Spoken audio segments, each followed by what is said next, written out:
Aujourd'hui, je vais tailler un arbre un petit peu particulier. Alors pourquoi? C'est un cèdre, donc jusque-là rien d'extraordinaire.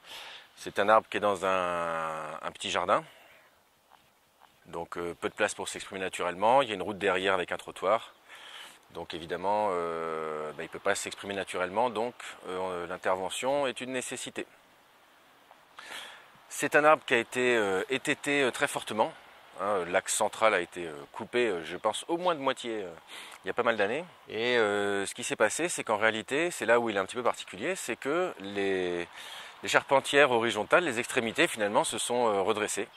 Donc les charpentières horizontales se sont redressées à la verticale et ont reformé des axes 1, en fait, des troncs principaux. Et là où il est un petit peu particulier, c'est qu'en fait aujourd'hui il ressemble plus à... Alors, il nous permet de comprendre le concept de réitération et de colonie d'individus, parce qu'en réalité chaque axe 1 qui est la verticale est une unité architecturale de cèdre. Voilà. Et moi je le gère un petit peu comme tel, c'est-à-dire que je le gère finalement plus comme une forêt d'arbres que comme un arbre unique. La première intervention a eu lieu il y a 4 ans.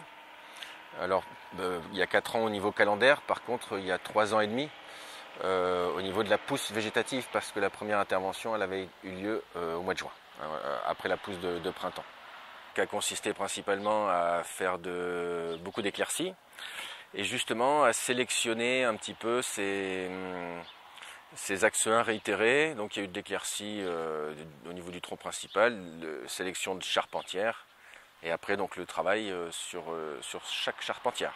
Donc le travail va consister à l'éclaircir de nouveau, à maîtriser la hauteur, l'étalement, à diminuer les charpentières basses notamment, et la hauteur autant que faire se peut. C'est pas évident que je touche beaucoup en hauteur, avec une contrainte que je dois prendre en compte, qui est le principe de brise-vue, parce que derrière, récemment, un petit immeuble a été construit avec une vue plongeante sur la terrasse des propriétaires de l'arbre.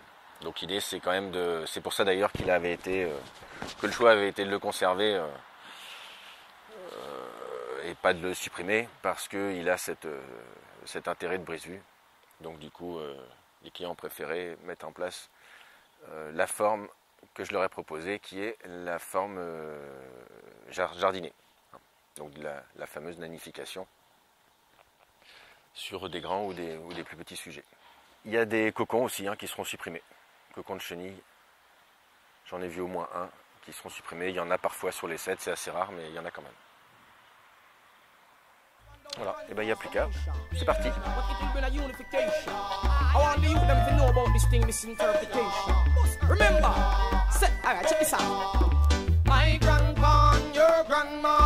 Was arguing about the Savior.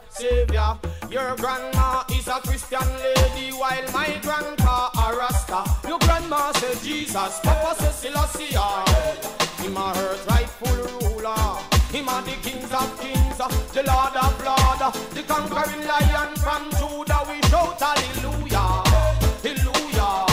At a earth rightful ruler. He never run no wire fence, never build no wall, and he never build no border. Well, grandpa go shout out Jesus. Grandma swell like a balloon. Ready people's grandpa no stand strong, she would have fuss. Grandpa kick back and humble. Watch her goes tell her say Jesus Christ and the Bible where we find interpretation of Jesus from your mind. That a come from Pope Constantine. Help me sing back the punchline. Say what? My grandpa and your grandma was arguing about the Savior.